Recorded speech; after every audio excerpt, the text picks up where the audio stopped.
Hey, welcome to a new episode of the Mindset Up podcast.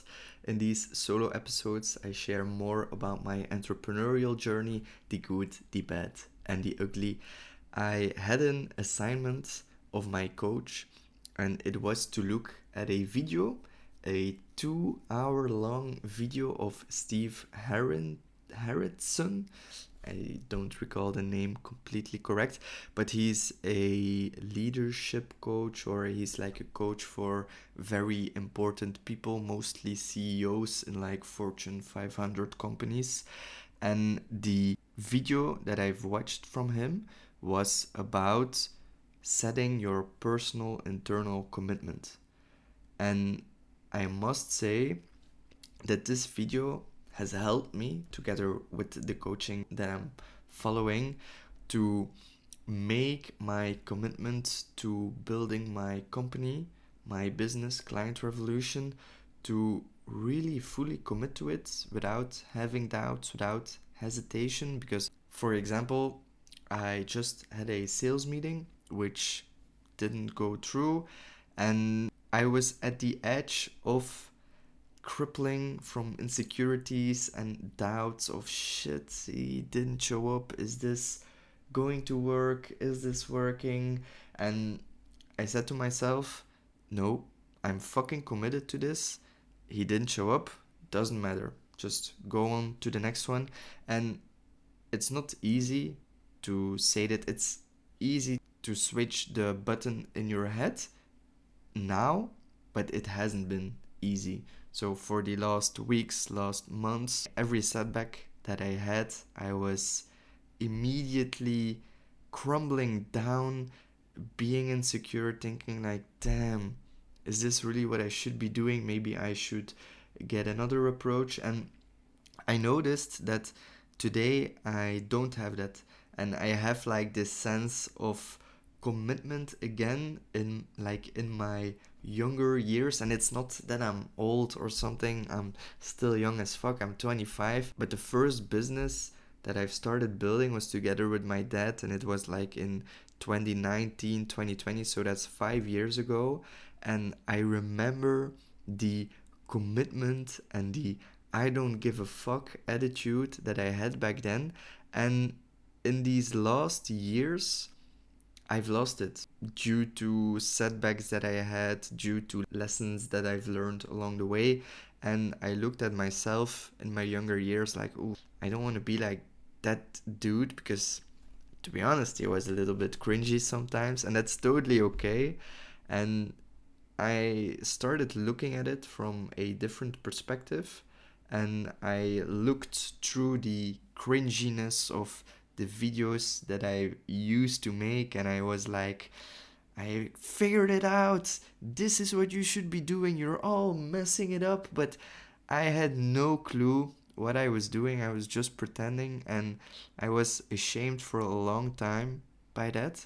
And since recently, I've switched the flip to think like, okay, if you don't look at the cringiness and the fact that he absolutely knew nothing, which I still don't, but the mindset and the commitment and the attitude of not giving a fuck to just achieve my goals, that's something that I really admire about who I was back then.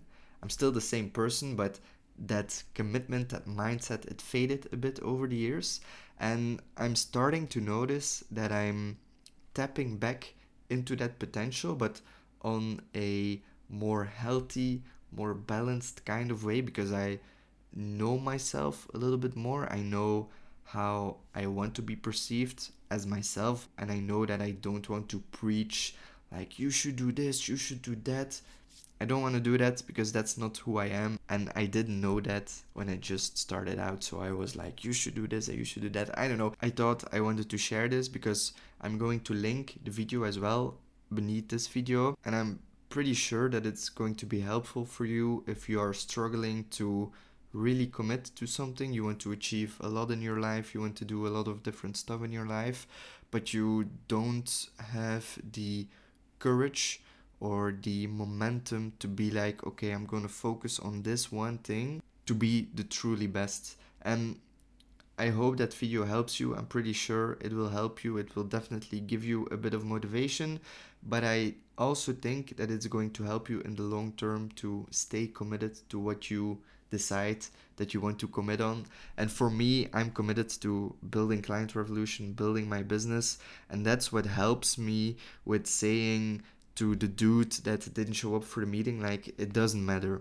Too bad that you didn't show up.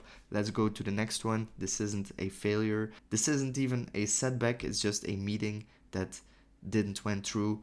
So nothing changed for the worse in my life, if that makes sense. And another funny thing about this sales meeting, I used to work in sales. I've worked like 6 months for a social media scheduling tool startup in Belgium, and I worked in sales. I was a SDR, and it was my task to call prospects, to cold call them, and to book in a meeting with them. Now, every time that I picked up the phone, like, it was actually with a headset and you had to do it with your computer and stuff, but it doesn't matter. You can look at it as me dialing in the number and picking up the phone, and I started feeling anxiety, and the only thoughts that I had were, please don't pick up the phone, please don't pick up the phone. And I had the same feeling again today. Not like don't pick up the phone kind of vibes, but I was like, okay, if it's not going to happen, if he cancels, like, whew, pressure off my mind. And now that he canceled or that he no-showed, I'm like, damn, that's too bad. Which is kind of the opposite of what I'm saying, like, I don't give a fuck. I do give a fuck, but I can give it a better place, as in everything's a failure, I'm not doing it right, to, okay, let's just keep on moving. And I wanted to share that with you because this is like everything in life. The whole day I was making up doom scenarios or of like, oh, I'm gonna fumble this call, I'm going to screw it up, I'm going to totally not break the ice, it's gonna be awkward, it's gonna be this, it's gonna be that. And the fact is that 90%, 99%, almost 100% of these doom scenarios that you're making up in your mind don't even happen. They don't even happen. So it's a lesson for me as well to really keep my mind straight if I have these doom scenarios popping up in my head, to be like, whoa, hold on, hold your horses. This shit ain't even gonna happen. So why should I bother? Why should I give so much energy to something that's not gonna happen? So that's definitely something that I want to focus on more next time. If I sense that I have these feelings creeping up on me again, and I wanted to share that with you because it could help you as well in whatever that you're doing in your life. Maybe you are insecure at your job, you don't like doing these meetings with your boss or with whatever, and you have these doom scenarios popping up in your mind. Just know that they aren't going to happen. So just take a deep breather and say to yourself, like, fuck you, you're chatting bullshit. I don't know if it's going to help, but you might as well give it a try. The worst thing that's going to happen is that nothing changes and you still have these doom thoughts, but the thoughts don't show up in reality, so actually nothing's going to happen. So you can only make it better for yourself, if that makes sense.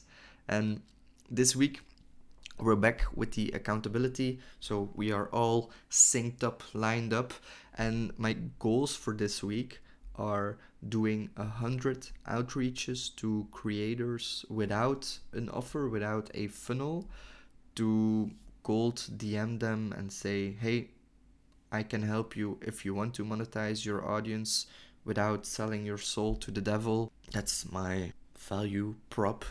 The second goal for the week is doing 50 podcast outreaches. So 50 outreaches to potential podcast guests, online creators who already have a course, who already have a funnel, so we can learn from them to see what their challenges are, how they grow their brand, how they grow their business, and just to learn from them. And the third goal that I have is to post 2 Instagram reels. I finally found it. I found the vibe that I'm going with the content, and I previously said on a previous episode that doing podcast snippets I thought were hella boring, but I've changed my mind and I try and make something fun out of it. Not fun, it's not like something, I don't have puppies that's jump in the screen or something like that. No, I just try and make it interesting, and I like it. So that's the best thing about it. And that's it for today, actually. If you like these all over the place episodes where I'm brutally honest about how my life's going, about how my entrepreneurial journey is going, then make sure to like and subscribe and follow on your favorite podcast streaming service. And then I wish you an amazing day. Ciao, ciao.